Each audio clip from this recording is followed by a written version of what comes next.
To the One Life, One Chance podcast. I'm your host, Toby Morse. Today I have a very, very special guest. One of the first people I met when I moved to New York in 1988. I've actually known this person since 1990, I think, so that's 29 years. Please welcome to the podcast my good friend, Freddy Madball. Yo, what's happening? Toby One Kenobi. Toby One Kenobi. So, Freddie, I'm pretty sure I met you in 1990, I think. I'm trying to think when you came out to New York for the first time, maybe, right? That sounds about right. 90 sounds about right. I think, I can't remember if I was, if I had permanently moved into the city yet. Yeah. But I feel like I was on the road with AF, and it was maybe just prior to me moving into the squat with my brother. Yeah, 10th Street? Yeah, 10th Street, yep. And I want to say, like, for some reason, Tick of It All and AF crossed paths, right? Yeah, for sure. And we met, and we hit it off, and it was like love at first sight. You fell in love with me, and then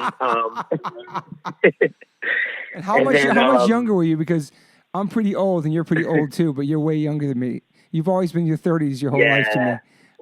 But well, how old would I have been? How old would you be? How old? I'm 30. Yeah, I'm still 30. How old would I have been in 90? I was 19. I was 19. I was like 14, 15. You know, that's crazy. Like something like that. 15, maybe. Yeah. Yeah. Because yeah, that's about right. Yeah, it makes sense. Like 15 years old, maybe. So, but were you born in Florida? No, I wasn't. I was born in Passaic, New Jersey. Oh, wow. Okay. So clear that up. Yeah. I mean, I think some people know by now, but I know that for the longest, that's what people thought. Yeah. And it made sense because I lived there. I lived there as a kid, and then, you know, Roger would scoop me up from down there, and I spent a lot of time in Florida when I was young. But yeah, no, I was born in Passaic, New Jersey, and lived there for like first 5 years of my life. Yeah, and then how many brothers? You have like 3 brothers, is that correct? Yeah, I have Roger, the oldest, and my brother Rudy, and then my sister Myra, and they're all like a good amount older than me. Yeah, and I came like way later, and I have a different father than them. Yeah, that's why, you know, hence the different last name. But yeah, I came like I'm like 9 years younger than my sister, like 10 years younger than Rudy, and like 11 or so years younger than Roger, or something like that. So yeah. It's pretty known in the world of hardcore, but maybe for people that might be listening, not too sure of that about you, is that you pretty much started going on tour when you were like 9 years old. Yeah, I would say that. Yeah, I mean, I had been to a show before that. I would say maybe 7, 8 years old was the first time I actually was at a show. Yeah. Like I was in the LES with my brother and like hanging out with everybody, and I saw AF and I saw the Bad Brains, and like I experienced that whole thing. But tour wise, it's fair to say probably 9. Yeah, I would say that. And what was 9, that? 10. What was that like for you, being like somebody that young, hanging out in New York and seeing this crazy music that your brother was into and playing? Was it? Did you love it? I mean, well, you know probably better than most. Is awesome. You know, I mean, I guess I was pretty young in comparison, but it was awesome. I loved it.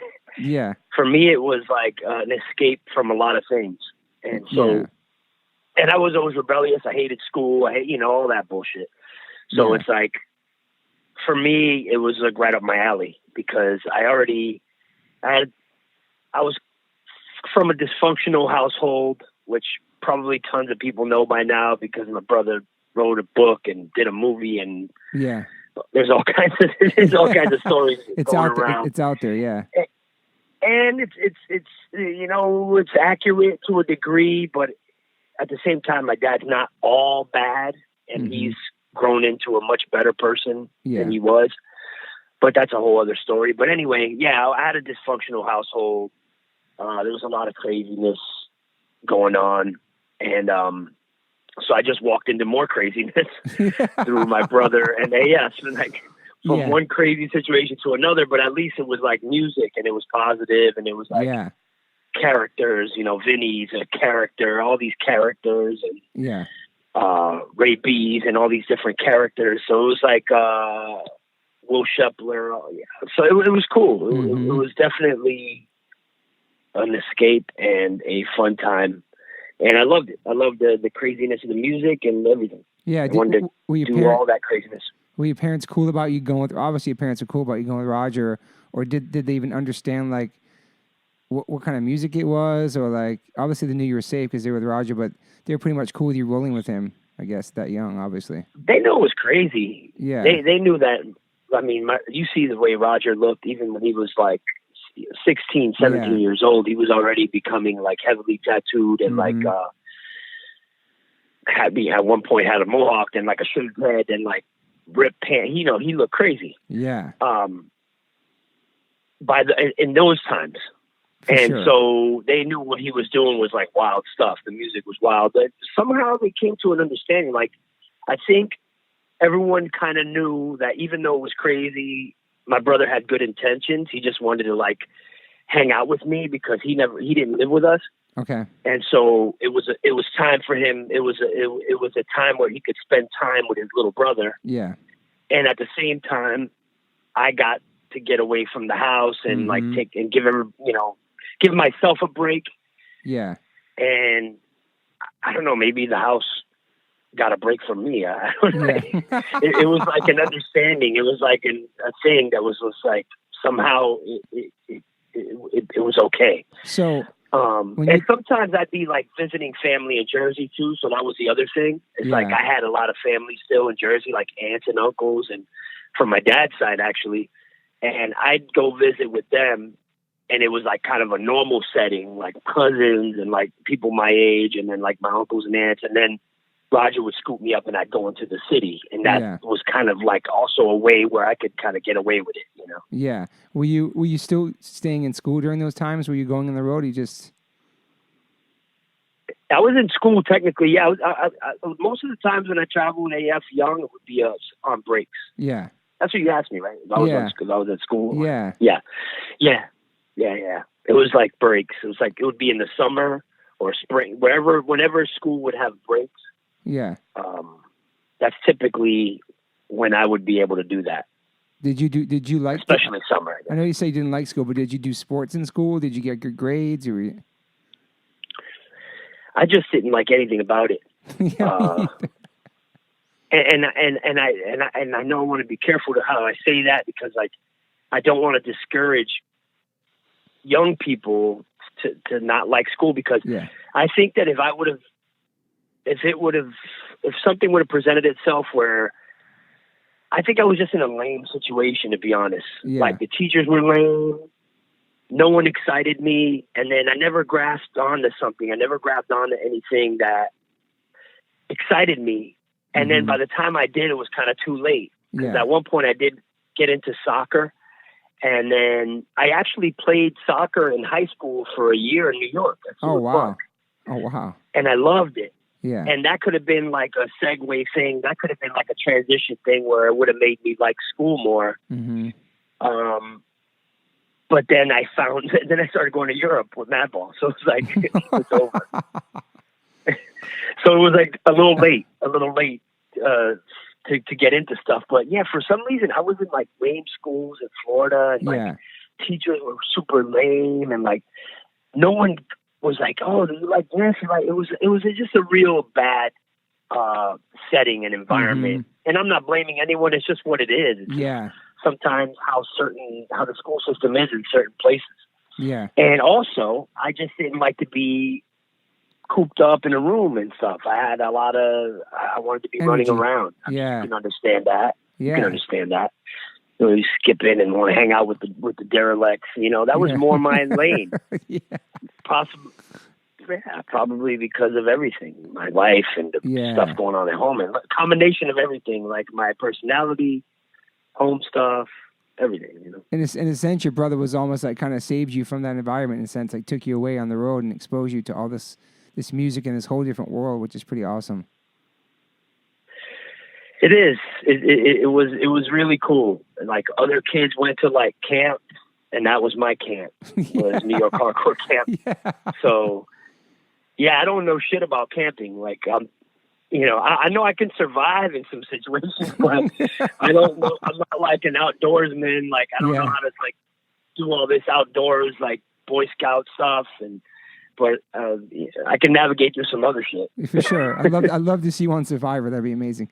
So then, you never know. I'll make it happen.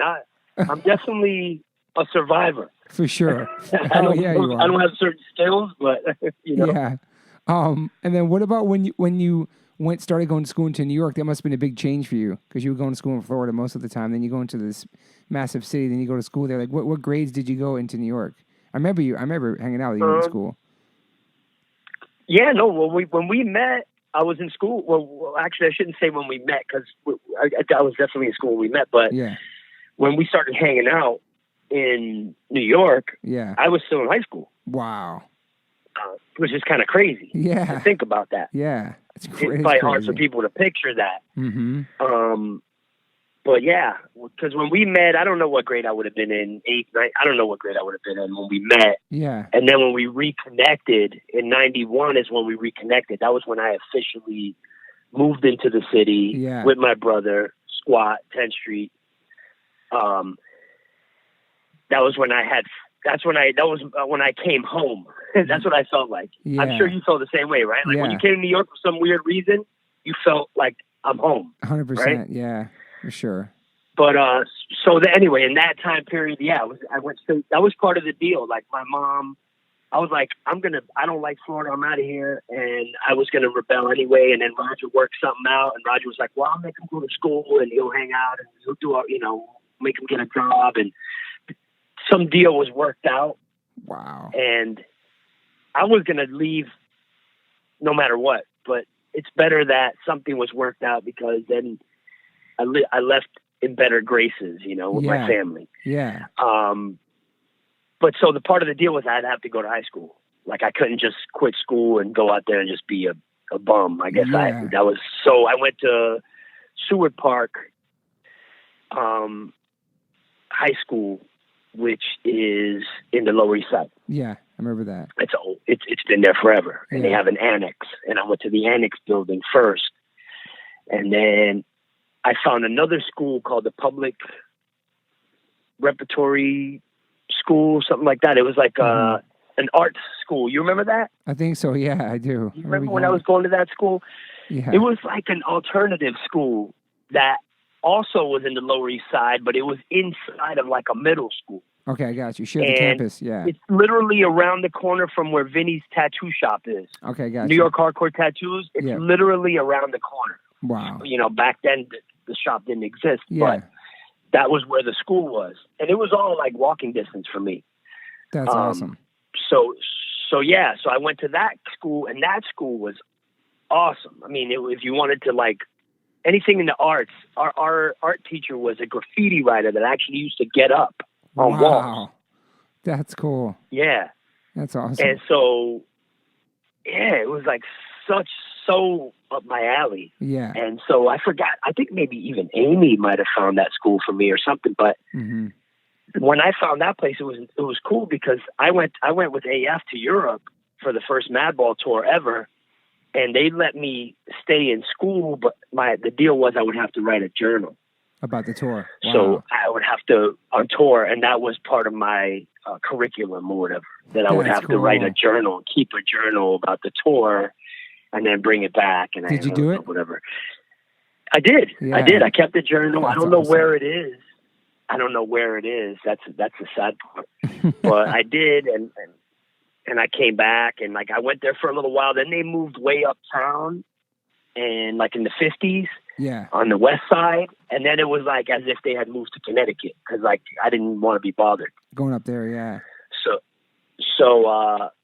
which was really it's only a train ride away, but it was still annoying. We never left that area too. It was just Lower East Side, nowhere else. It's crazy. Yeah, you know how it was. Yeah. And so I ended up going back to Seward Park, and that's when I played soccer. I went back to Seward Park, and I was like, I'm going to go back to this lame, like, regular school. Mm-hmm. But then they had a soccer program, and I went and tried it out, and the guy was like, oh, you're pretty good, man. Like, we're already started, but I'll put you on the team. That's cool. And so he put me on. Yeah, he's really cool. He was like, I like your hustle, and he put me on the team after the team had already been assigned, Wow. which was pretty cool. Yeah. And then I played a bunch of games. I finished the season. I scored a few goals. Like, I did all right. What was your position? What did you play on the team? Midfield. Okay. Always. Awesome. Yeah, I was always like right midfield. As a younger kid, I played right wing a little bit, sometimes forward, like right forward. Yeah, right forward. But midfield was a position I played a lot. That's awesome. But yeah, so that was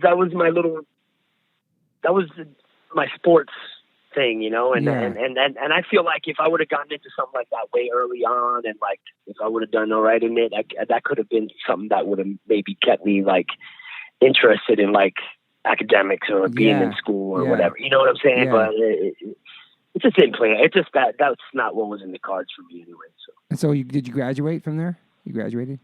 No. Oh, wow. I dropped out. When did you drop out? After all this, I dropped out. Man, right after like the soccer ended, I went, and then Madball went to Europe with AF. That had already happened, and then I think we started to write something else. Maybe we got offered the deal with Roadrunner. And then, yeah, I don't know. It's all kind of jumbled in my head right now, but it all kind of happened around that time. Like I went with AF. We had done Dropping Many Suckers. I was still in school, came back, went to Seward, and then that started to, when soccer ended, it was just so regimented and so like back to that whole lame routine, you know? Yeah. And we were just, you remember, we would just be hanging out in the neighborhood and playing basketball. And we would go to shows. That's what we wanted to be doing. So yeah, it started to really go more into that stuff. And then eventually I just was like, I'm done with school. And then I felt guilty about it. So I went and got my GED right away. Oh, that's and I awesome. Actually did okay. Like I was able to do it in one shot. Like that's awesome. I didn't have to do my GED test like 3 times. Which was what I kind of went into it thinking. I was like, man, I think I'm going to have, how am I even going to do this? And then I actually did all right. Did you work any jobs between the band and school? San Loco, remember? Oh, yeah, San Loco. Yeah. That was my first job ever. Yeah. And, my brother knew the owner of San Loco. Second Avenue. Daryl, yeah. And who was a really nice guy. And San Loco blew up after, like, they only had one then. Yeah. And now they have like 5, but that was the first one and only one at the time. And my brother's like, you're not going to come here and mooch off of me kind of thing, which I don't blame him for. Yeah. And I got to actually thank him for that. He's got good work ethic, man. He instilled that in me. Yeah. He instilled that in me early on, because even though I lived rent free, that we all did essentially, because we lived in a squat. Yeah. But he was like, he wasn't like loaded or anything, so it's like he was just getting by himself. So it's like, I'm not gonna be able to like be giving you money. Like you're gonna have to figure out a way to make money one way or another. Yeah.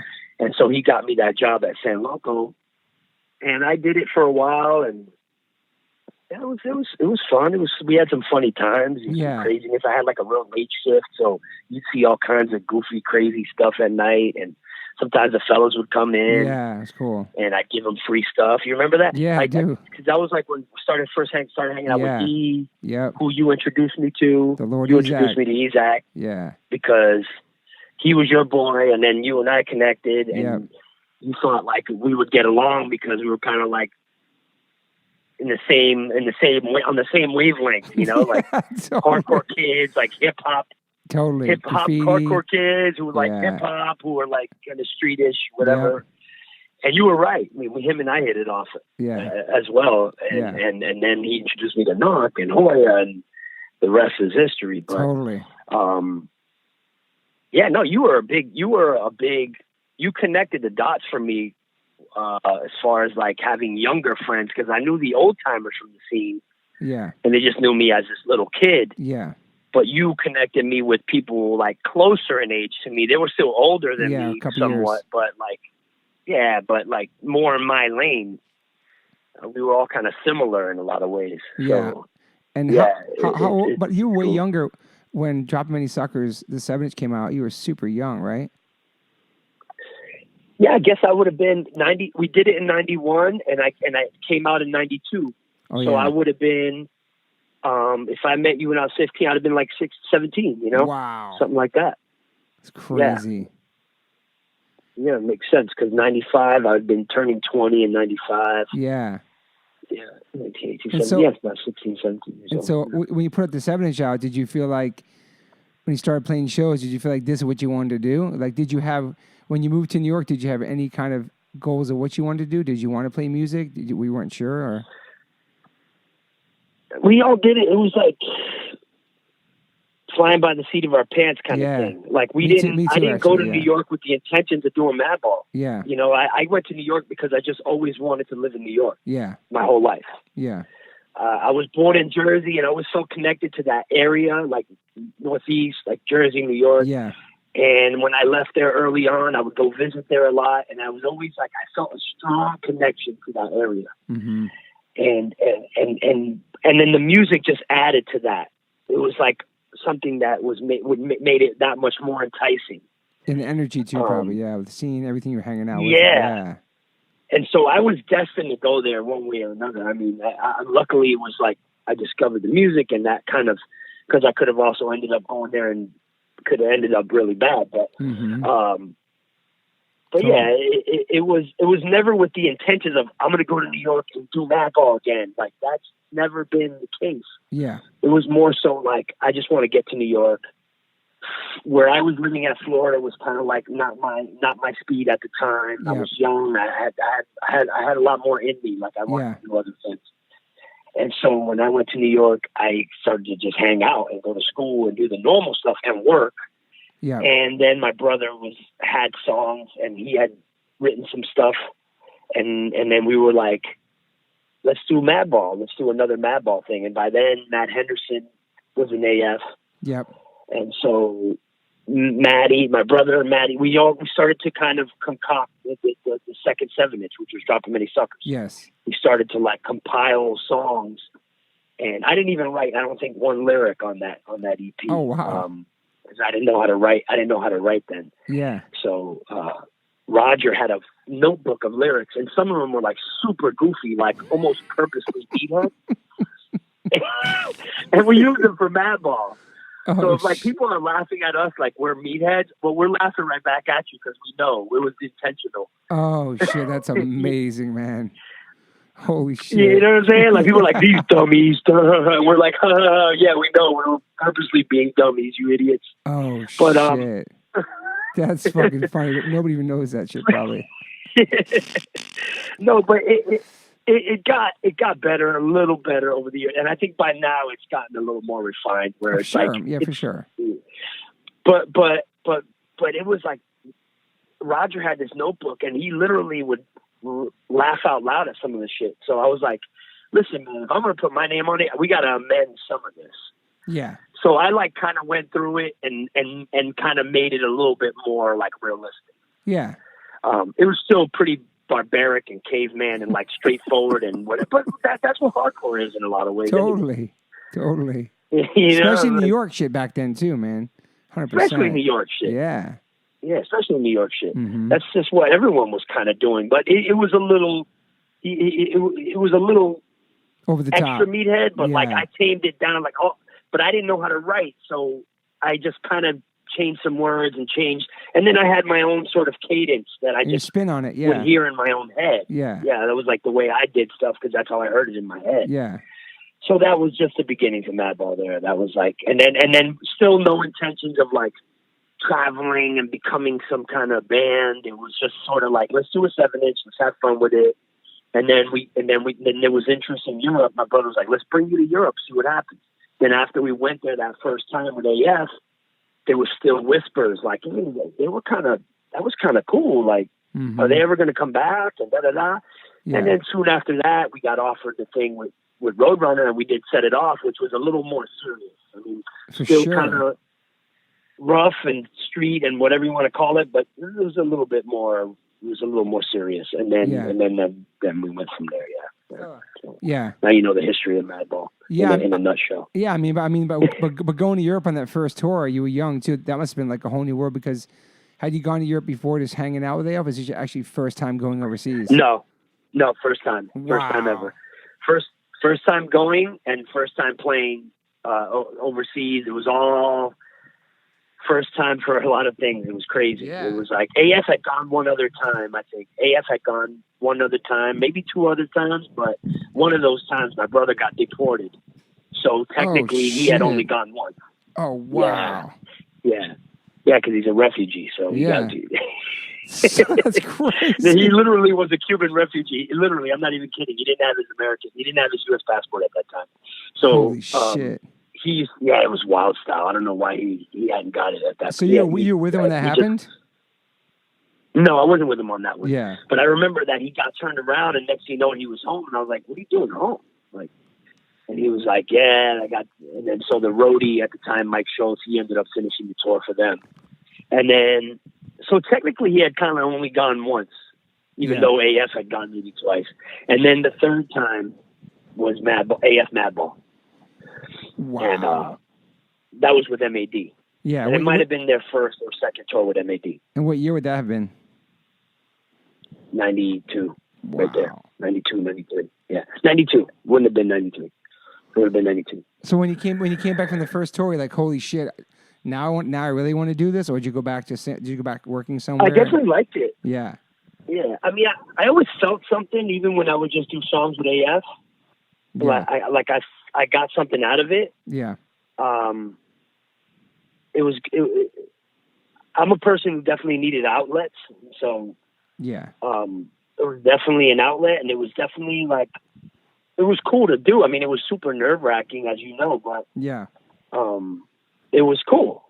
And I'm sure that's how it was for you. Like when you first sang with Sick of It All on tour, and they first let you sing, and Totally. it was nerve wracking, but it did something for you. It sparked something inside of you. Yeah. And so definitely did that. And then I just kind of started to become more and more serious. And then it was like, all right, I think we're going to end up doing this band. And you remember the hardcore scene, how whack it was in the early 90s in New York. Totally. You remember better as well as anyone. Yeah. Because AF was kind of breaking up around 92, 93. Yeah. And then some people were out of the mix. And it was a weird time for hardcore in New York. And then all of a sudden we decided to be a serious band, which is horrible timing. Yeah, but I think it worked at that time for some reason. It really connected that time too. I really feel like it. I think it did. I think we were the next generation, you guys. Yeah. Kind of throwing all these bands became the next wave of hardcore, mm-hmm. and everyone was different. All different styles, cool.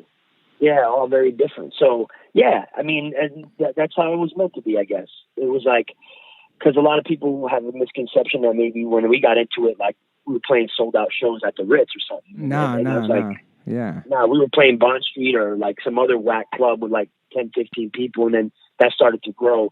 It was almost Bond Street was sick. It started the way it began in the beginning. It almost it had it died. I don't want to say died, but it kind of went way low again and started how it was in the beginning with 20, 50, 100 people like that. And it restarted again in the early 90s like that. Yeah. Yeah, those are great times, and playing shows with you guys together, and then crossing paths sometimes in Europe and seeing you guys over. That was always fun too. Both our bands were touring, we actually see each other in different countries and play together, and then we'll just play shows back home. And because honestly, we were just kind of hanging out Lower East Side, all of us with a boombox and hanging out late nights, while kind of being crazy kids in Lower East Side, but not really playing music yet. Obviously, Madball had put 7 inches out, and I was a roadie still, but then I was talking about starting H2O, but we were still kind of just hanging out. Really, I really know. I was working at Roadrunner Records, I think Concrete Marketing, and I wasn't really sure. I was still a roadie what I was going to do with the band, but then you started. Obviously, Madball came way before H2O, but then we kind of both started touring around this, just leaving the city and leaving the tri-state area and actually going overseas and actually doing it, at the same time. It was pretty cool. was pretty cool how that all played out. And then like Ezek started a band, like Yeah. we were all boys hanging, Yeah. and things just started sort of to manifest. Yeah. And which is probably for the best, because as you know, we weren't always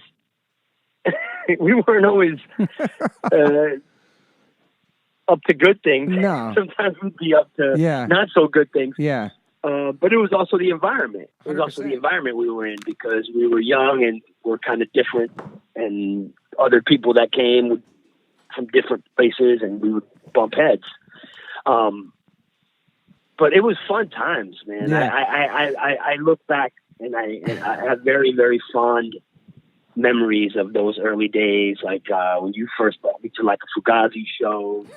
Oh shit! Really? Damn. Yeah, you brought me to, but remember we were bummed out because he started yelling at people for dancing. Yeah, like, you weren't allowed to slam dance. People love you, but I love Fugazi because of that. Love Fugazi, man.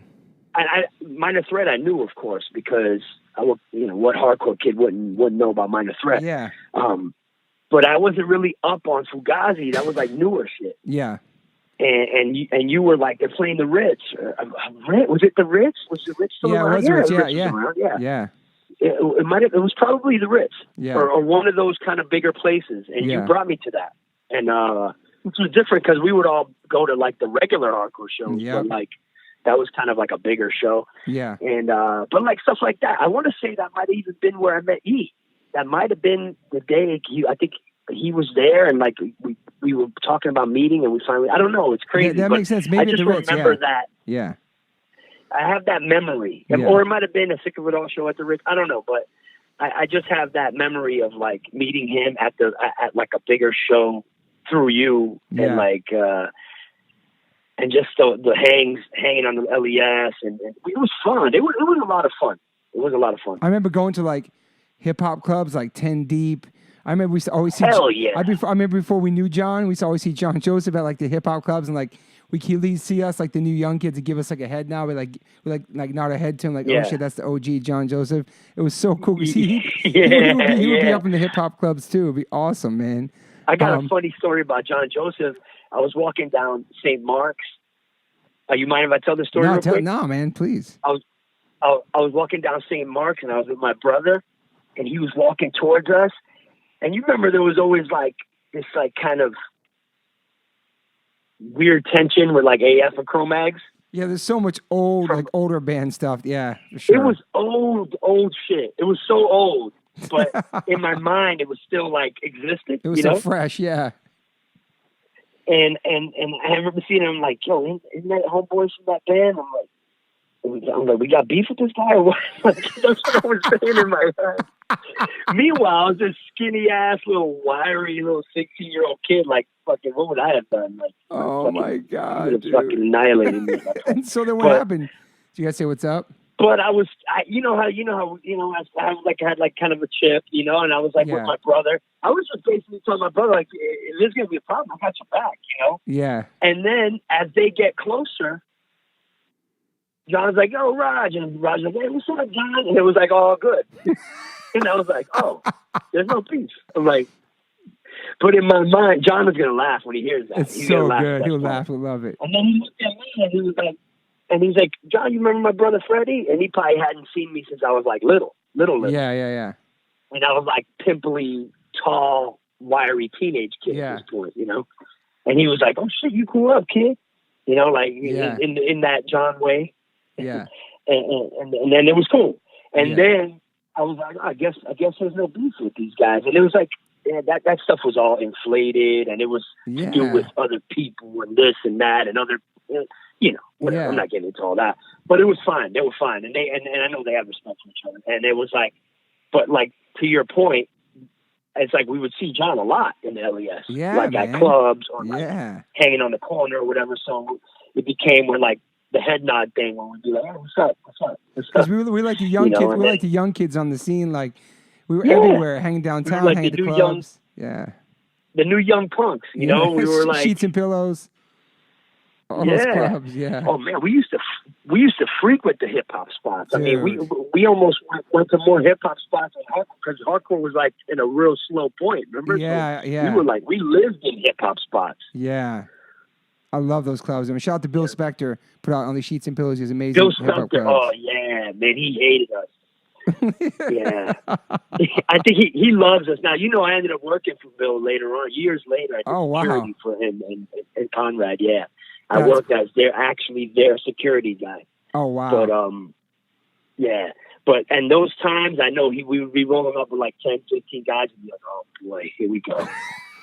Yeah, so true. Yeah, guys dressed all fucked up.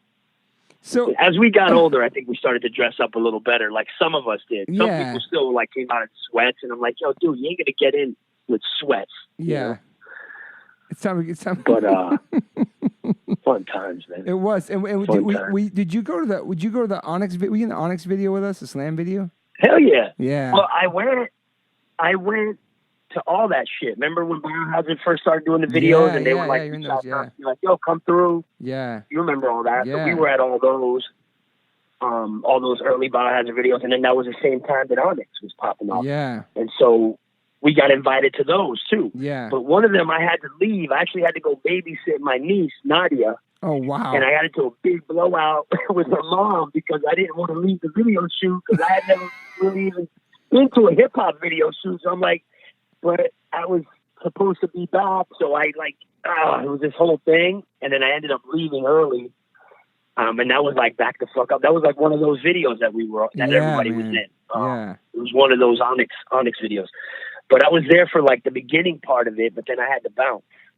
Damn. And it was kind of like, And then for me, I was never a graffiti kid, but that was Isaac, and you wrote stuff too. So when you got to New York, you got in that mix too, right? You were tagging up and stuff, and I remember that.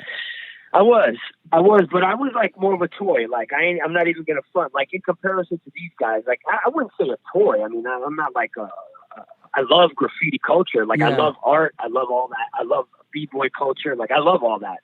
Ever since before I met anyone, ever since I was a kid, like you know? Yeah. Like I've always been into like b-boy stuff and hip hop and that whole culture. And even before I moved to New York, I would like have a book and do like pieces in it. But like once I got there, for some reason, like I just didn't, even though I was around like guys who are now like infamous, like notorious, like legendary in that world, like our boy MQ and stuff like that. It's weird. Like I had great teachers, but I just never really continued in that field. Like I'd cop a tag here and there. I would tag in my school. I would tag if I was with them every now and again. Maybe I'll cop a tag, but I don't know. It's almost like that was their thing. I was like, you guys run with that. We're gonna, we'll just. I'll just fight whoever you guys say we're supposed to fight. Dude, oh my god! You remember that? You remember all the beats that came? Yeah, dude. Because I'm not like I never even been to fight before in my entire life, and then I moved to New York, and all these dudes are like street guys, are like. And then I get stabbed. Oh my god, dude. So people listening, Freddy got stabbed and I was with him. We had to go to the hospital. It was horrifying. That's a long story, but I'll never forget being in the back of the police car getting driven to the hospital with you, and in the Washington Square Park. That was so stressful. I mean, that was a crazy day, dude. Oh my god. Yeah, because we all met up. We all reunited. We had the beef right there near West 4th, and then everyone scattered, and it was a big melee. We were obviously outnumbered. It was crazy, and then. Once people started getting stabbed, we all somehow reconvened in Washington Square. Yeah. And then the cops rolled up. But then we weren't worried about getting in trouble because we were like, I think we were either shot or stabbed. Yes. Can't figure it out. Yes. It was Remember crazy. I had a big gaping hole in my back? Yes. It looked like a bullet. It looked like a bullet hole. It shot the silencer or something. It was fucking crazy, dude. Yeah. I was like, did I get shot? Am I like dying right now as we speak? And, my God, dude. Yeah, it was wild. And then the cops actually were like, get in the car. Yeah, we're not even gonna wait for the ambulance. We're gonna take you ourselves. Yeah, that was cool. So that was kind of cool. Because like we weren't like, on the best of terms with cops in them days, but it was like they actually were like, "Hey, get the fuck in the car because you might be dying." Yeah, they were cool. They saved us. Yeah, and I remember waiting downstairs in the hospital. I remember Roger coming in. It was like the summer. He had, I think it was hot out. He had a wife beater on. He came in all tatted up. They were like scared. He was like, "I want to see my brother." It was crazy, dude. That shit was crazy. Yeah, because you saw a different perspective than me. Because I got taken in and like shit needles put in me, and fuck, MQ had his lung ended up collapsing, so we were fucked up. Yes. Especially MQ. He like his lung collapsed. He got an infection. It was a mess. But not to get on too much on a negative tip, but no, yeah, these are survival things too. Though. These are survival. Like, and yeah. And then the stories of the people outside are always interesting to me. Like, because I saw it from like being the guy, fucked up. But like, even like later on when it happened again, unfortunately, my wife always tells me stories about like how it was for her. Yeah. Just like how you're telling me now how it was for you, It was like a different thing. Like people coming in, looking, people pissed off, people were shocked, people are all kinds of different emotions and stuff. Yeah. Yeah, and then I remember the second time that happened to you, you started getting some pains up where it was, and then you had to go back, and there was you want to tell that story? It's crazy, man. With the glass was in there, remember? Yeah. Yeah, it was crazy because it happened like 10 years later, almost to the month. Wow. How fucked up is that? It was like an anniversary of the first stabbing, and here's another one for you. Holy it was like shit, dude. Yeah, and that was just like another beef, but like a different kind of beef because I was actually on a what I would consider kind of a double date. Mm-hmm. Me and Lisa, who's my wife now, and Isaac and his girlfriend at the time. Yeah. And so we were like on chill mode. Like we weren't really like wilding out. We were like with our girls. But then, long story short, we got into it with this club full of people, and then, boom, boom, boom, boom, boom, scrap outside, more scrapping. Next thing you know it, boom, someone stuffed me with a bottle. And yeah, it was fucked up. And we were outnumbered on that one too, but we actually did all right. We were a little older and a little more savvy, so we were like, we did all right, but at the same time, got damn near got killed. That shit was crazy. And yeah, it was fucked up. I got stabbed with a Corona bottle, and the reason I know that is because when they took it out of me, I had a big, like, couple-inch long piece of glass in my trap. They closed me up and didn't, which is crazy because I was in like a reputable hospital. You were, I guess you would say. Yeah. And they did all kinds of testing on me. Like they put needles in my neck, MRI, they did everything. And somehow they missed this piece of glass. And it was in my pocket of my trunk, embedded in there. Damn. And it started to make its way out. And I was like, I feel like something sharp, man. I was like, am I imagining things? Or like, and like I showed my girl, and Lisa was like, yeah, I can feel it. How many months later? I went back. I healed over it. Like I basically had healed over the my stitches had healed. Wow. And like I was healing, but this fucking glass wanted to come out. You know how that the body is, man. Any foreign shit, it wants it out. So it started to come out, and the doctors were shook because they thought like I was going to sue, and there was this whole thing. And I was like, man, just get that shit out. I'm like, as soon as possible. And they were like, okay, there'll be, and like if I was like that kind of dude, like I could have been really like, that was definitely a lawsuit, but totally. I didn't give a fuck about a lawsuit. Yeah. I was like, look, man, they didn't probably do that. They didn't intend to do that. Yeah. They were people that were helping me that day were pretty cool. And like, that's lame. Like, I'm not, that's not my style. Mm-hmm. So they just quietly brought me into this clinic and fucking took this huge piece of glass out that I wanted to keep, but they were like, no, we can't. Obviously they can't. They we have to run tests. Nah, motherfucker, you just don't want people to know that there was a glass in my trap. Did it say like 5 cent deposit on it or something, or? It said 5 cent deposit on it. Yeah. Oh my God, dude! You know how in a Corona? Well, you don't know because you don't drink, but you've seen a Corona bottle. Yeah. and most beers, at least back then, you know, they would have like the 5-cent return thing or whatever, and you could see part of that in blue on this clear glass. So it's definitely a Corona bottle. Fuck, man. And yeah, it was crazy, man. I try to. I'm gonna try to avoid that moving forward. And I'm done. Twice was enough. And then the one thing that people probably know too is when the Down record came out, which I feel like H2O kind of helped. Maybe it did. Maybe I'm tooting my own horn, but it helped try to get Madball on Epitaph, and that was such a great album. But when that record came out, you were locked up, and I remember going to visit you with Craig sick of it all, and took the bus out there to see you, and it was so hard for me just seeing my friend like that. I remember I brought you like some Source magazines, and they went through all the pages, making sure I didn't bring anything in my Source magazines. Then you come out in your orange jumpsuit. We couldn't even hug you. You just sit down. That was really hard. Like you said earlier, like not seeing the outside perspective, but seeing your friend locked up was hard, man. It was crazy, man. Yeah, no, man.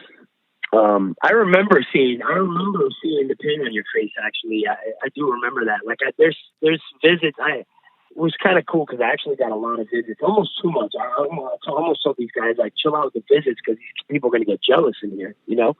Yeah. But it made me feel good that I had so many people that cared.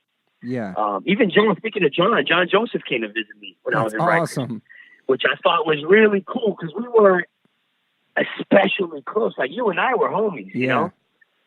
Not that I don't consider John a friend, because I do. I consider him now. I do consider him my friend. Yeah. But we were totally cool, and we were friends then as well. Yeah. But it was just almost caught me off guard. Yeah. That he showed up. It was like kind of one of those things where it's like, wow, man, that's fucking cool, you know. Yeah. But yeah, you of course came to see me, and I could see like certain people I could just tell were like bummed. Yeah. Yeah, man, that was a heavy time. Out, you know. Yeah, it's a bump. I mean, luckily I didn't get like a bunch of years and have to be there like for, you know, like with a lot of guys we know, you know. I mean, I know a couple of guys that just got out and did 26 years from doing 26 years. So how many years were you in there for? Wait, how long were you in there for? Oh no, not even. I was in there half a year. You know, yeah. It was 6 months. I got a 6-month sentence, which for what it was actually really good. Yeah, but I also got a really good lawyer. So you know that's how it happens, man. You get a shitty lawyer, you gotta do a bunch of time and shit stuff. If you get a lawyer who, you know, navigates through the system and knows the judge and everybody, then you're gonna get a better deal.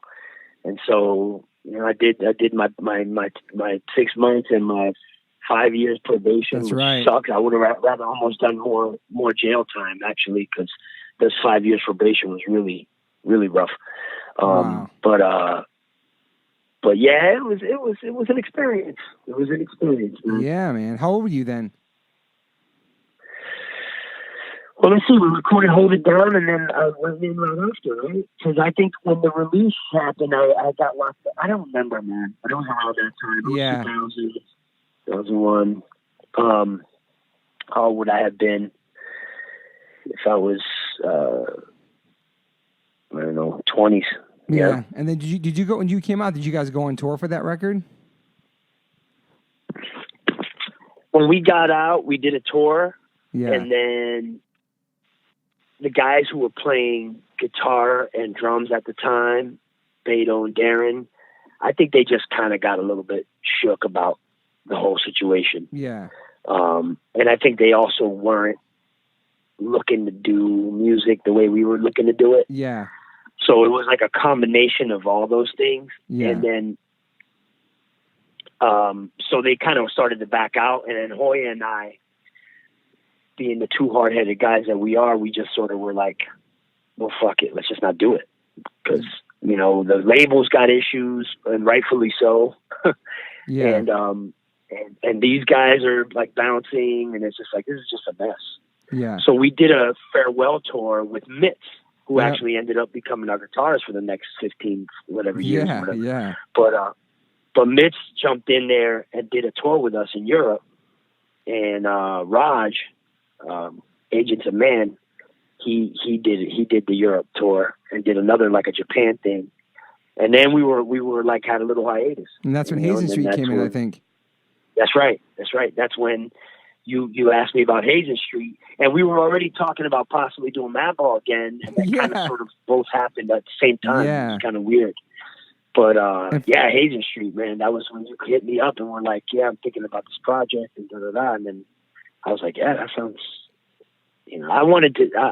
I needed to get some shit off my chest creatively speaking. For sure. So it was good timing, Yeah, and Hazen Street, for those listening, that's actually the name of the street that Rikers Island Prison is on.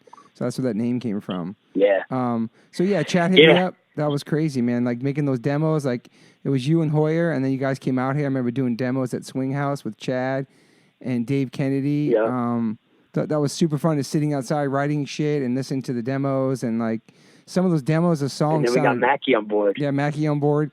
And some of those songs, like Everywhere We Go, like some of those melodies sounded so not foreign to us, but so poppy. But then just the way the melodies came in and the song, the lyrics and everything, and it just worked so perfect, man. I was pleasantly surprised with that because I didn't know what to expect with that shit, man, at all. Right? I didn't know. I think we were all surprised about how it all turned out. Honestly, I think that Chad really laid a good foundation. Chad laid a foundation for us. Yes. And then, like, because I wrote shit like I never wrote before, just based on his music. You write melodies and shit too, yeah. Yeah, a lot. Yeah. Like a lot of those, like just the one you just sang. Yeah. Like shit like that. Yeah. I wrote it to the music I was hearing. Yeah. Which was cool because at that point I had only written hardcore stuff. I had only been fucking around with, Madball and that kind of stuff. Yeah. And so this was different. This was something fresh for all of us, I think. I mean, you were used to more melodic stuff, I think, with H2O. Totally.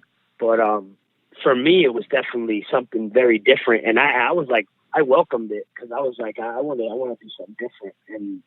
And yeah, that was, but Chad laid a really good foundation for us, like with the musical melodies, like the music, the guitar parts. I mean, he laid out, and then it sort of made it easier for us to write to it. Like, at least for me, when I heard his songs, they were so catchy to me that shit just started flowing out of me, Yeah. And I don't know why I'm cursing so much, but I guess it doesn't matter. It's okay, right? no. But that was a fun experience because we got signed to a major label. I think that was you guys' first major label because we had done MCA in 2001. But for you and Hoy, it was like the first major label. I think it was Epic, right? Yeah, because Roadrunner wasn't really a major label. Yeah.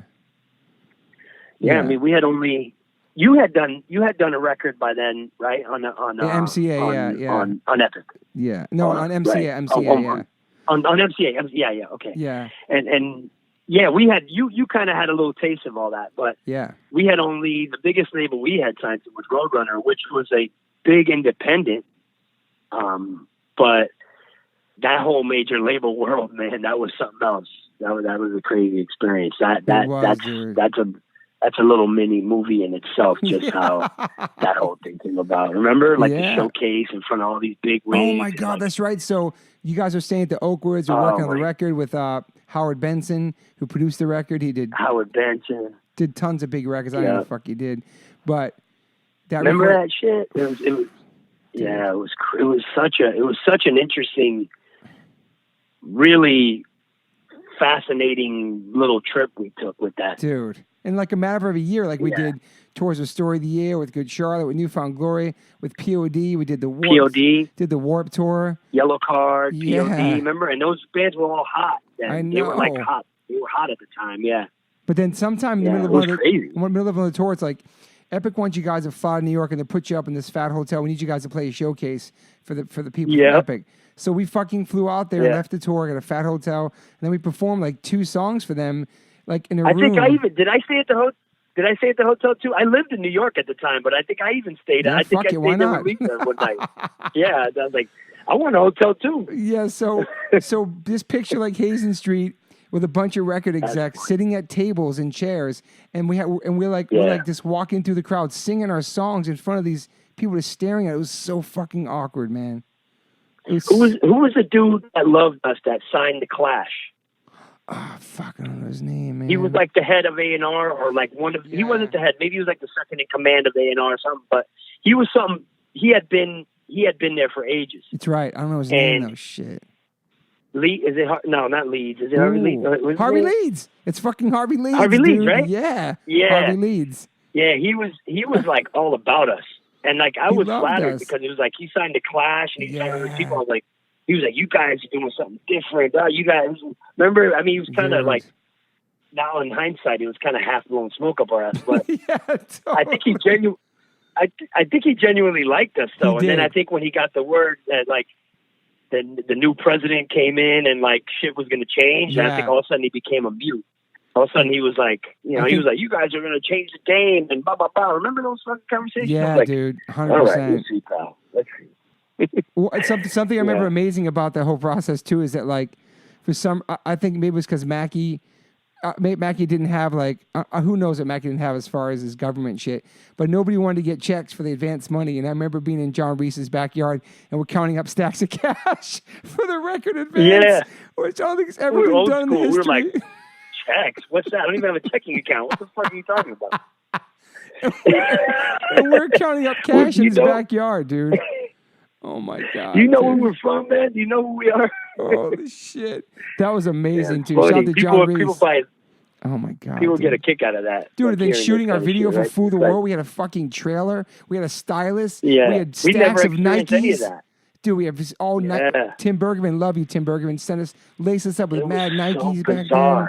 Had a trailer and like a stylist. Like, get the fuck out! It was so crazy, man. So bizarre, dude. Everything before that had been so guerrilla. Like I remember all our videos down by law. All of them were like leftover. Drew Stone had leftover film from like a biohazard video, and we're like, yeah, I'll do some. I want to do a video for you guys with this leftover film.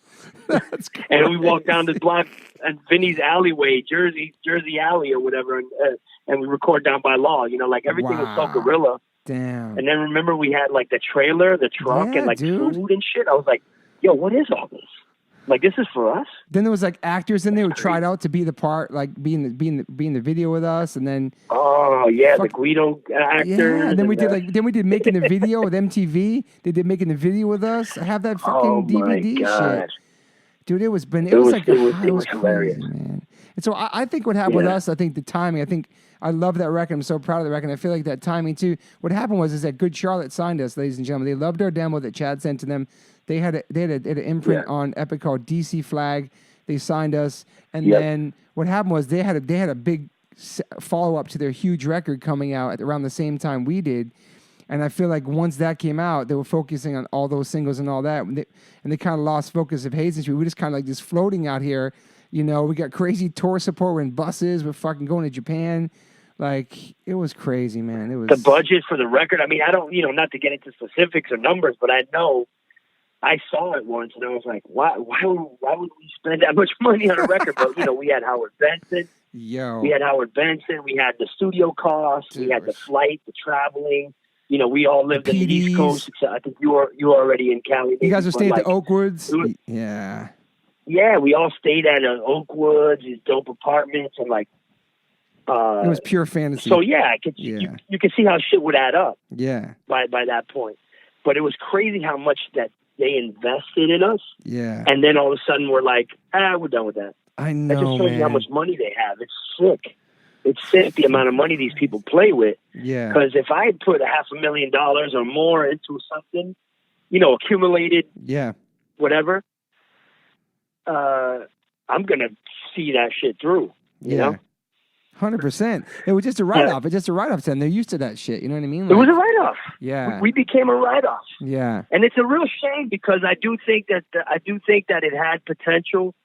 I think the songs had a lot of potential, even if we were new to a lot of it and we were just getting our bearings. It was catchy. It had potential.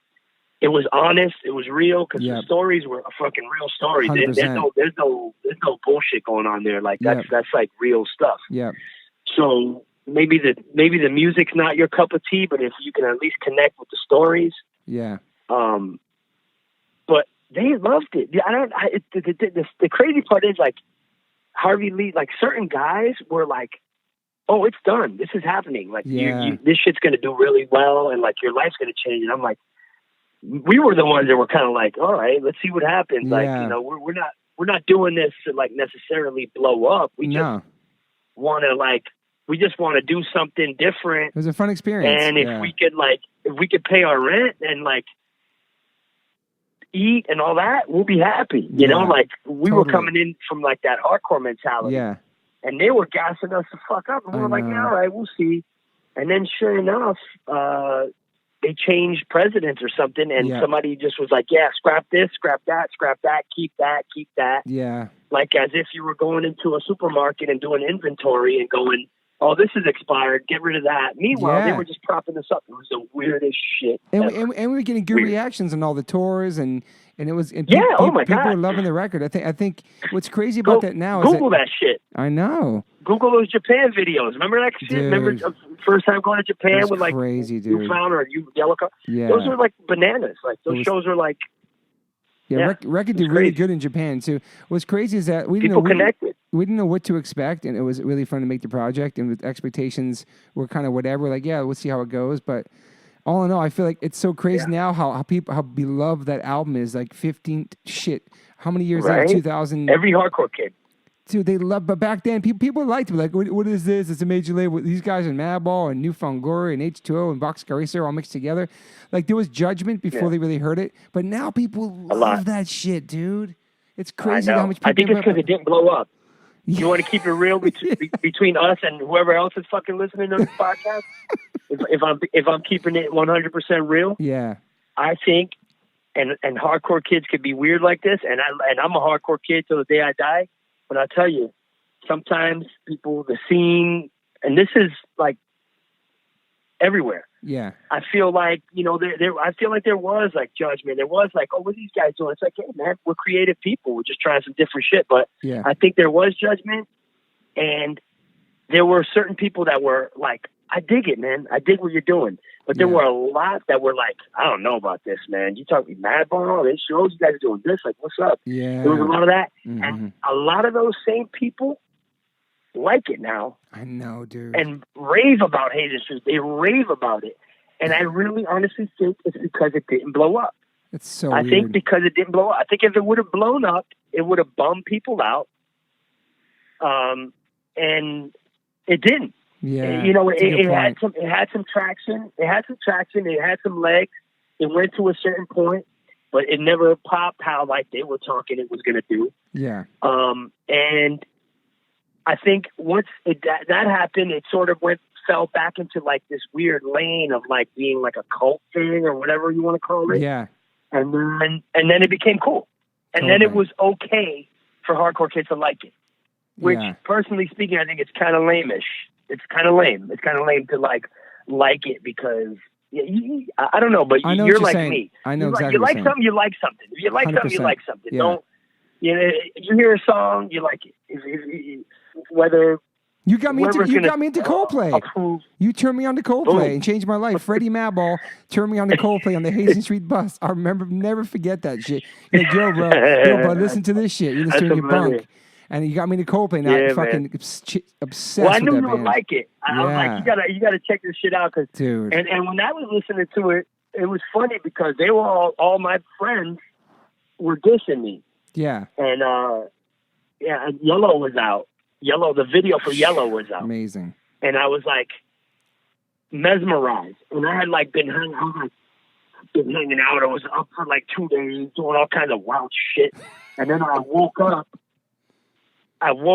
like half hungover, like whatever, like what am I doing with my life? Yeah.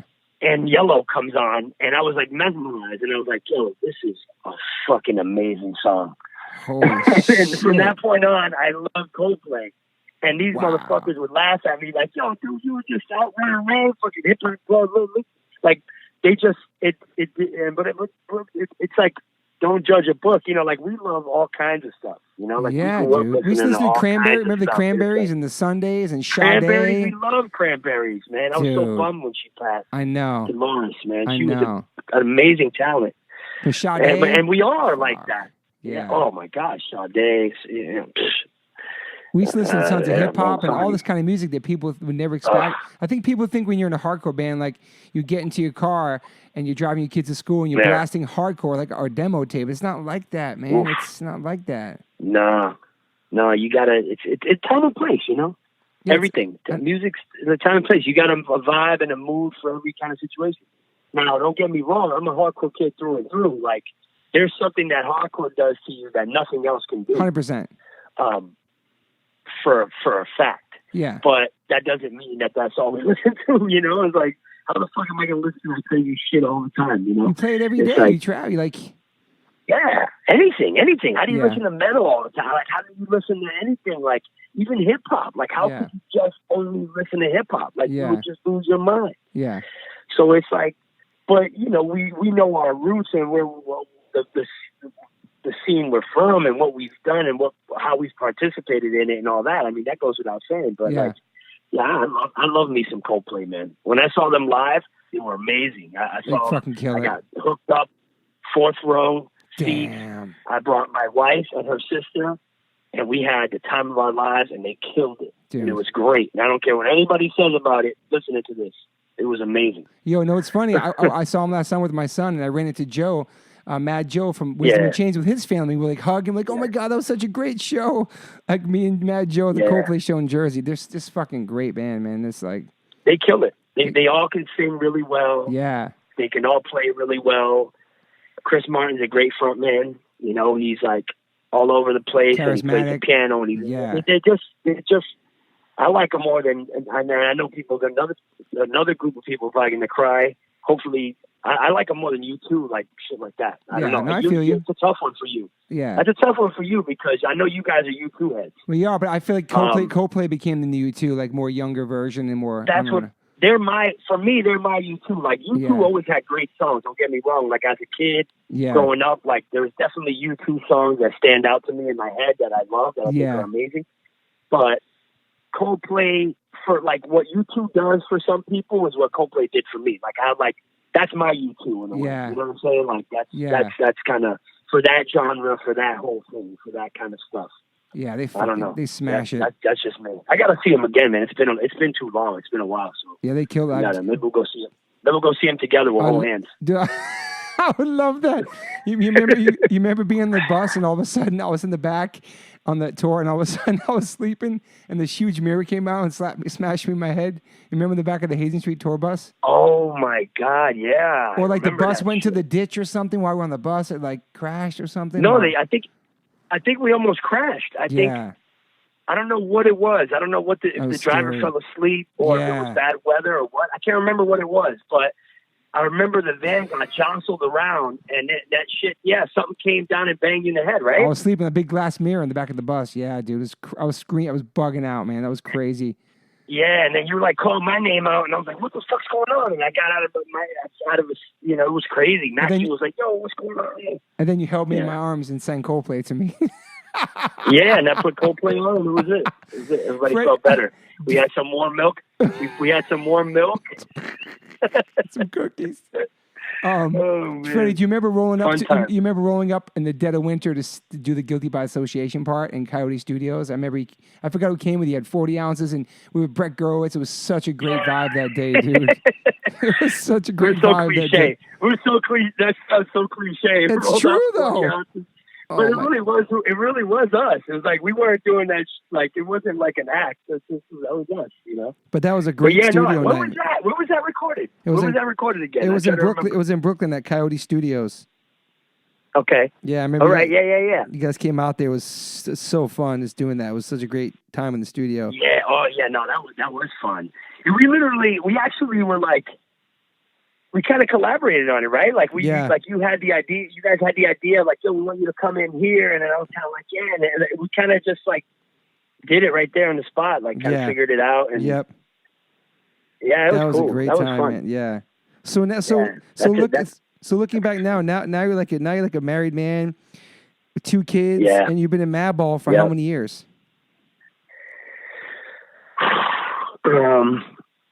I guess I would say actively. I would say 92, 93. Super active. Well, not super active, but active as a player and like playing shows and stuff. But 89 was when Ball of Destruction dropped. Yeah, and we recorded it in 88. Fuck. So 30 years. This year, January of this year marks 30 years that Ball and Destruction is out. Holy shit. Yeah. 30 years. But I don't man. consider us a band then in a way. It's weird. Yeah. I mean, we were. I mean, the name was established. It was a thing, but we didn't get active until like a couple years after that. But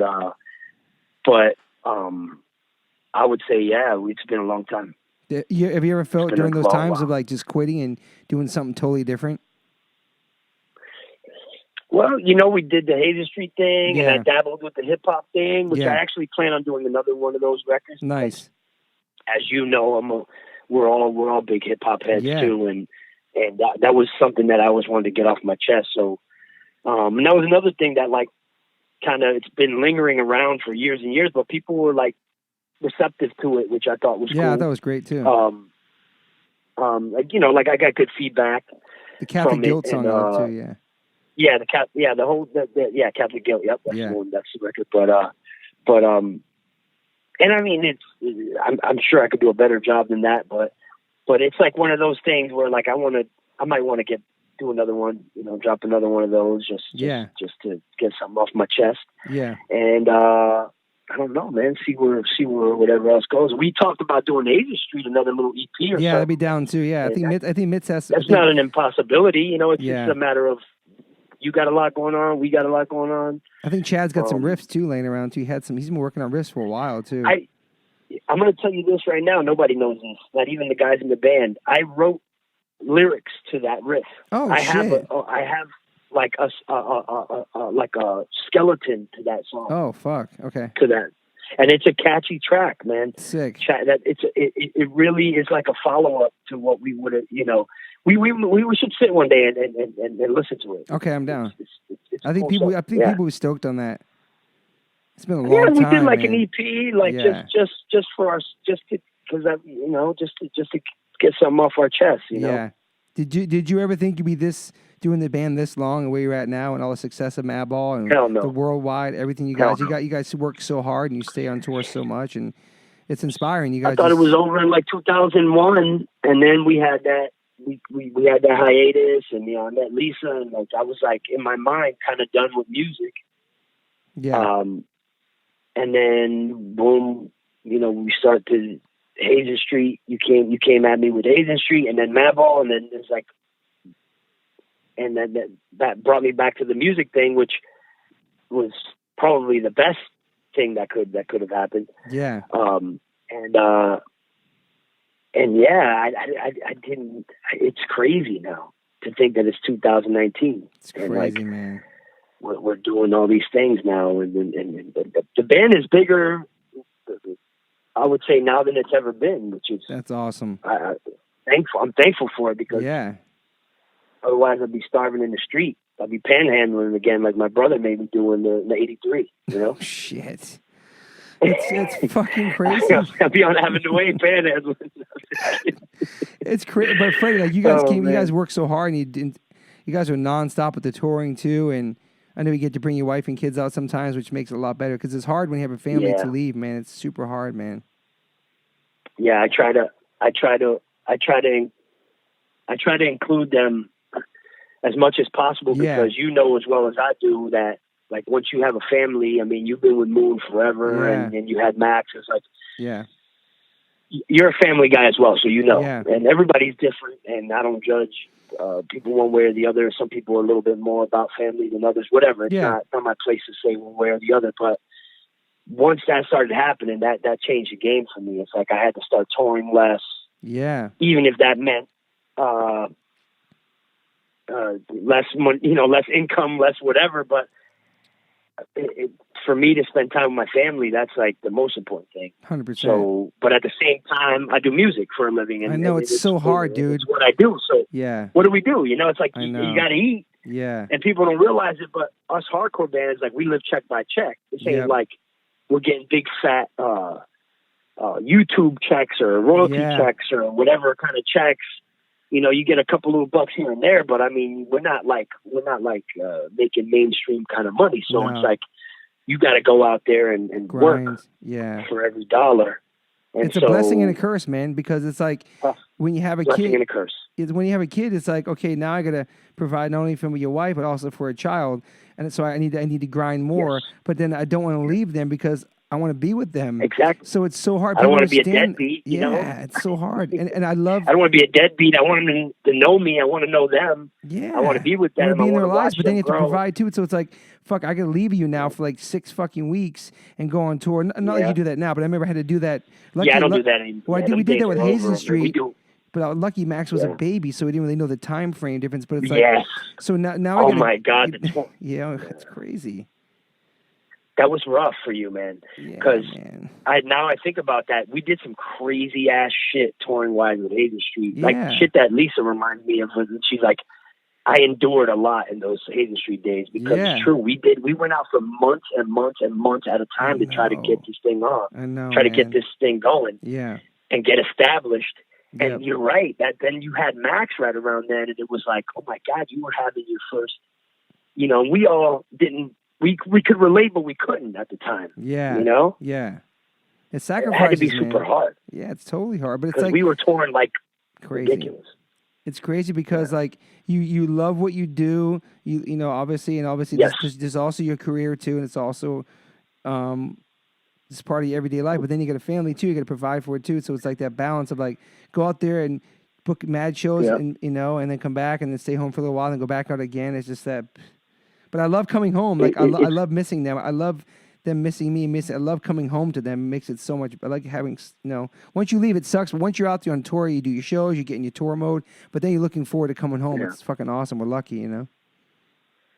Yeah, no, and it's like it sucks, but we could be in a lot worse situations, I guess, too. You know, it's like we've invested so much in this, like so much. This is so much a part of our lives. It's like, and it's become now what we do for a living. But it's like, obviously, we love doing what we do because how would we, how could we still do it if we didn't? Yeah. But it is super hard with the kids, man, and with our wives and the whole family thing. But I think you and I have figured out a pretty good balance with it these days. For sure. As good as it can be. You know, it's never good to leave your kids even for a couple of days. Yeah. But we got it to where we'll do like short stints. We won't take tours that are like a month. Like if somebody offers me a tour for a month, I'm like, it happens, dude. I'm sorry. The longest tour I did in recent times was Suicidal. That tour was like 2.5 to 3 weeks, and that was long for us. Wow. But I actually brought my family with me because I was like, fuck that. Was that the U.S.? So it was like, yeah, it was U.S. So much easier. So it was kind of wild style, but we saw cool stuff, and we did family stuff when I wasn't playing. Yeah. But that's just what you got to do if your family is what's important to you, and then the music's important to you, then you just got to make both things work out somehow. It's crazy because for what we do, there's no 401k, there's no retirement plan. You don't get health benefits from being you can't. No. It's hard. It's hard. We made that sacrifice at such a young age, and we still. Yeah. And as you get older, and you realize, and you're in. I don't know. It's way different, man. People understand that kind of sacrifice. Yeah. It's no joke. Like some musicians, some bands don't even technically have to tour anymore. I mean, like fucking Rolling Stones. You think they really have to tour anymore? Like they just do it because they love it now. But I mean, they're done. Like they're set. Yeah, Rolling Stones, and that's great. Yeah. God bless you. God bless you. But like hardcore bands, and I mean all hardcore bands, even the top tier of hardcore bands, we have to tour to pay our mortgage 100%. Or whatever else. 100%. It's like it's no like, oh, I'll take a year off. That doesn't exist. That's a complete fantasy. Yeah. We're the working class of this music thing. And that's why sometimes when people get cheap, it's like, don't be cheap about it, man. You'll pay $100 to go see Slayer. You worried about paying $15 or something that's $20 to see me? Come on, man. Yeah, even $20 bucks in 2000. Motherfucker, what's the matter with you? Yeah, $20 in 2019. Go see a metal band and pay $300 for a shirt and an entrance. Like, come on, support the poor guys, will you? That's a really good point. Like, we are the working class. Like, it's fucking crazy. Like, it's just I think I know. But we love it, and we have a unique life that we've lived, and we've been through a lot of craziness and goodness, So it's definitely not, it definitely hasn't been a lame ride. It's been an exciting ride. Yeah, you're a fucking survivor. Like, ever since I met you and the things you've been through and turned your life around and became an amazing father and husband and fucking... You too, man. Thank you, bud. And your longevity with your band too, and your grind. You lost your pop. What? Oh, yeah, man. Yeah. I'm saying you that's not an easy thing for a person, you know? Yeah. You know, you lost your pop early. You know, we're all, you know, it's a different story, but we're all fighting different battles, and we're all survivors in our own different ways, you know? That's what it is. We're all I think this music like brings a lot of those people together, you know? 100%. We're like the rejected, fucked up, like not the traditional, didn't have like the stable upbringings, households. We didn't have like, you know, the mom and dad married or both parents there, or we didn't have those kind of structures, which now I think we thrive to give that to our kids now. We have to have that, keep that family base strong, because that's something we didn't have growing up. But I feel like I learned a lot of values from punk rock and hardcore, and I'm sure you have, that you instill in being a dad, right? And being a husband, like a lot of shit you learn from your growing up. What not to do and what to do. Oh my God, yes. You know? Yeah. It's yeah.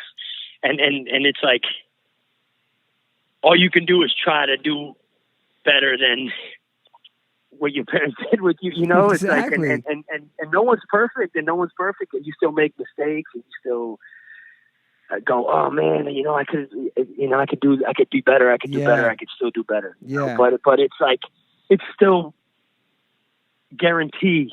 It's still better than the situation I was in. You know what I'm saying? Yeah, so it's 100%. like, we're definitely, I guess you could say, in a way, like breaking a cycle, and even with all the craziness in our lives, still breaking certain cycles and doing good things ultimately. Yeah. I think. Yeah. You know? Yeah. We're not perfect. We do our best. No, man, you know, you're gonna make some bad calls here and there. You know, it's like, there's things that you say you're never gonna do as a parent. And, I'm never gonna say that or do that because my parent, you know, and then you end up kind of going that route, going, oh man, why'd I say that? Like I said, I would never do that.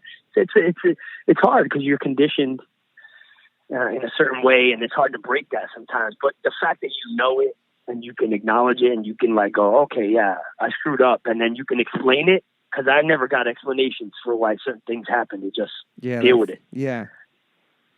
So as a parent, when you can at least acknowledge it and explain it and then correct it, you know, then you're on a better road already. Do you feel like do you feel like it's a struggle with you to not be like maybe your dad was, because that was rough for you as a kid? You want to be totally opposite of that, or do you find that some things are embedded in you because of your upbringing? You know what I'm saying? Like, is that a challenge? Well, not a... the whole thing is a real big tug of war inside of me, really, to be honest, because I did unfortunately inherit some of that anger and that rage, like kind of some of that, like that stuff.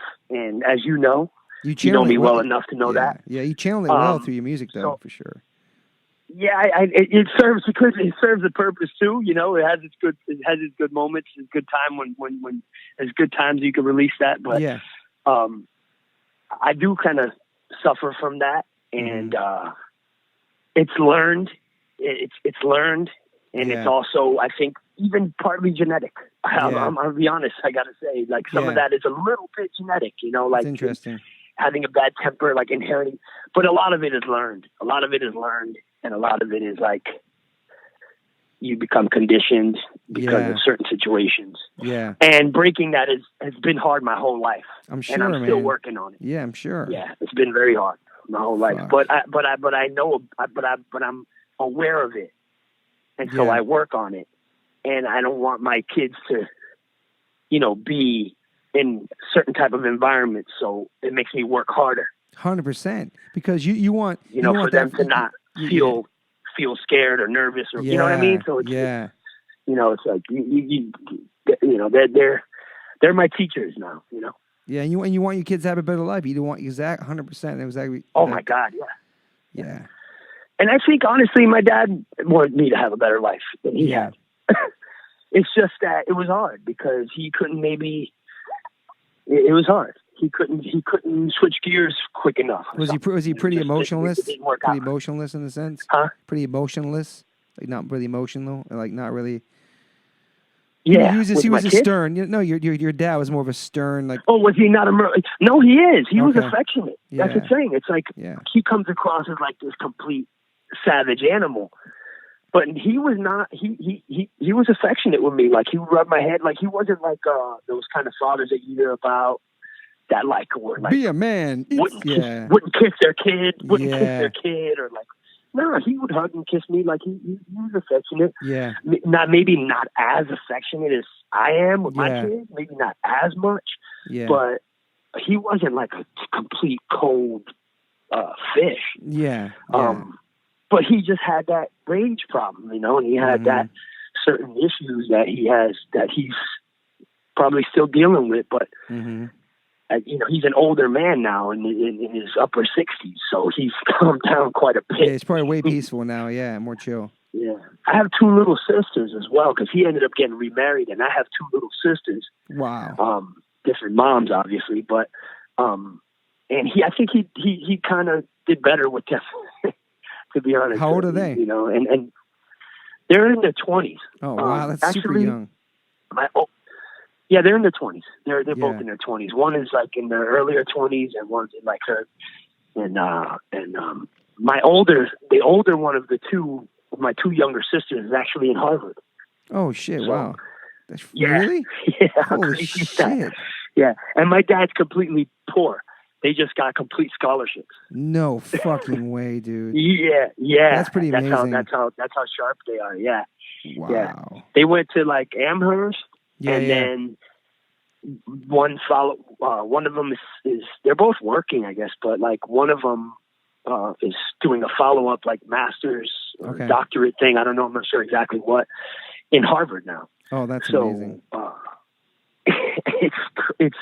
It's amazing and bizarre. It's like someone with my last name is in Harvard right now. Spells their name exactly, their last name exactly how I spell my last name. Pretty fucking awesome. It's wild. Yeah. And my dad is like, he gets by, but he was never a person with money. He came from very humble beginnings and still lives that way. He's just a mechanic by trade, so it's not like he had all this money to put him in some kind of Ivy League school or whatever. You know, and that wasn't that kind of situation at all. It was purely those girls like just really were super smart and like worked hard to get like scholarships and all that stuff. So cool. To my point, he did. You know, they did already. He's everybody got to give everybody the benefit of the doubt to grow a bit. Yeah, 100%. Do you have trades like he does? Like your dad's like a mechanic, and you fix things? Are you like pretty handy? Nah, not like him. You know, mechanics have that thing where like they can fix any like plane, boat. Like I'm not mechanical in that way. Yeah. But I'm not completely like useless either. Like I can pick stuff up quickly and like I can be handy when I need to be. Yeah. But I'm not like one of those guys that can like build a car and like all that shit. I think Roger did like the electricity in your Roger's squat. super handy. He did the squat electricity, right? He's super handy with that shit. Roger's a really good electrician. And the mechanic. He's a certified Harley mechanic. Yeah. Wow. He's very mechanical guy. He's definitely got those skills. That's amazing. Yep. That's interesting, man. Just having like who got what from who, and your mom's like amazing. Your mom's a rock. Like your mom's tough. Yeah, she's been through some hard. She's been through some hard shit. You know. Yeah.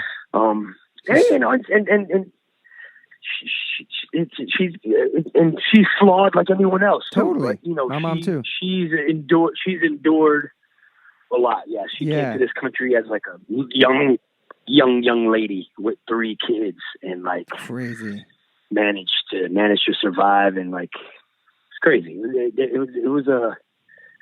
It's a very the story has a lot of branches to it. I'm sure. You know, like my brother's Showtime thing that came out, which is great. It's great. That like just like one part, you know, it's like there's so much. Yeah. So many tentacles, you know, so many branches to moving parts to your family. Yeah. Yeah, just to everyone and all their different stories. I mean, even my siblings that don't get a lot of shine, like Rudy and my sister. I mean, those they're to me as much a rock as my mom. and in some ways more sometimes, because they would have to step in to help her, and like they were like surrogate parents.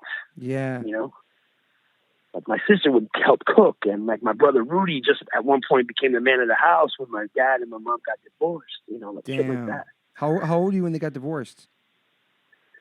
Young, like probably right around when I dropped Madball, like wow, 12, yeah, something like that. Yeah, like maybe younger, maybe 11, like young. Wow. Yeah. And are you tight with your family, your siblings too? Yeah, we're definitely not estranged. Like I'm like probably a little more removed from them than everyone else. Yeah.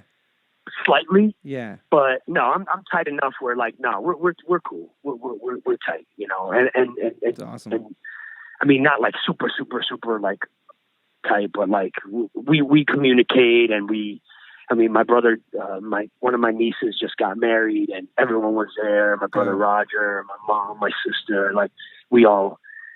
So yeah, I'm really tight with my brothers and sisters. Yeah, like, that's awesome. That bond is like tighter than any other one, really. Yeah. But I'm cool with my parents too, man. I try not to hold too much against anybody. It's of course. Like you're a parent, shit happens, man. You're a parent now too, so it's like you get it too, probably in a sense. Yeah, shit happens. You learn as you go. We're all here to teach each other something. 100%. Learn from everything, and you know how that goes. You think you ever write a book? I think you should write a book. Yeah, I've been approached several times about it, and I think when the time feels right, maybe I will. Yeah, I've been approached about like movie stuff too, you know, awesome. Like documentary or other whatever. I don't know. Yeah, I think eventually, yeah. I mean, it would be cool to tell your story. Yeah, very therapeutic. I think.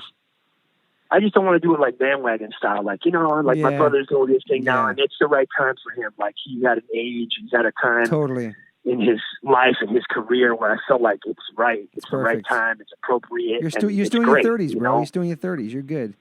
I'm still in my 30s, man. I got time before that. Well, I want to thank you because I want to thank you because. All right, man. Yeah. Well, when I met all you guys, I came from a different.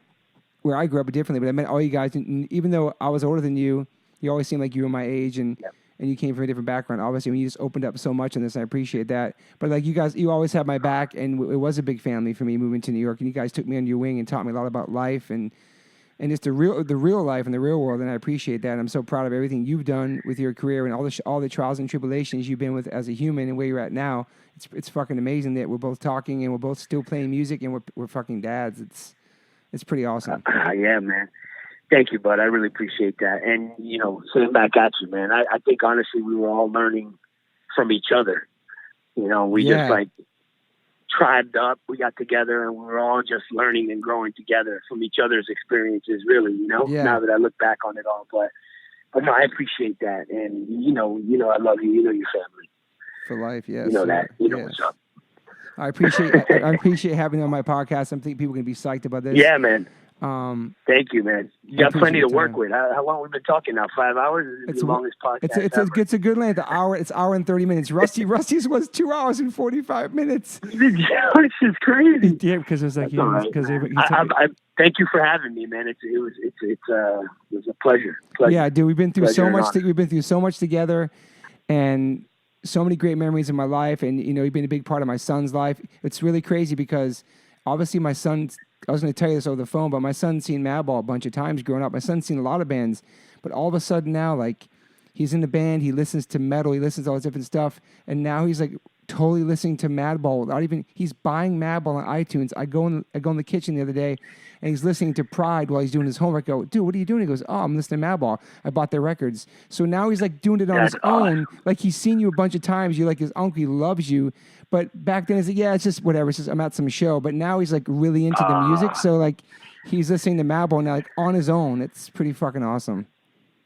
That warms my heart, man. You know, I mean, obviously, I know him since he was born. And, you know, we had him on the road in Japan. And, like, to see him, like, he's like a big, you know, he's like a, you know, young man now. 16. It's like crazy. It's like he was a baby, you know. He was like, it's awesome to see, to watch him grow up, even if it's been from a distance, but totally. to watch him grow up and that he's supporting all that. It's beautiful, man. He's a good boy, man. I love Max. You know that.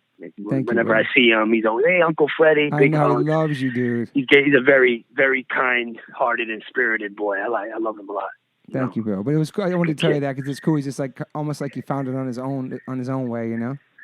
It's pretty awesome. Yeah, no, he's awesome, man. He's talented, man. He's got all kinds of talents, man. Yeah, he's gonna do good. It's gonna keep an eye on him with the ladies.